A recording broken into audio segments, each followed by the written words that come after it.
અરવલ્લીના ભિલોડામાં નાયબ મામલતદારની દાદાગીરી સામે આવી છે। ઈ-કેવાયસી કામગીરી કરાવવા જતા અરજદારોની સામે દાદાગીરી કરતા અરજદારોમાં રોષ જોવા મળ્યો હતો।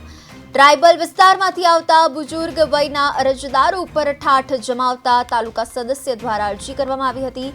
અરજદારો પર દાદાગીરી કરીને રૂમની બહાર કાઢી મૂકતા લોકોમાં રોષ ભભૂક્યો હતો। અરજદારોને સતત 7 થી 8 દિવસ ધક્કા ખવડાવતા નાયબ મામલતદાર વિરુદ્ધ ભિલોડા તાલુકા પંચાયત સદસ્ય કાંતિભાઈ ખરાળી દ્વારા અરજી કરવામાં આવી હતી।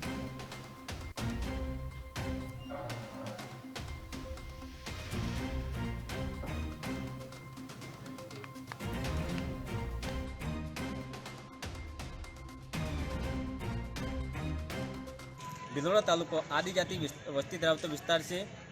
તેમજ ભિલોડા મામલતદાર કચેરીએ પુરવઠા ન્યાય મામલત આરતીબેન સોની દ્વારા અહીંયા આવતા અરજદારો, જનતા, ગરીબ અને બુજુર્ગ લોકો જે કેવાયસી કરવા માટે કોઈ નાના મોટા રેશન કાર્ડ નામ કમી કરવા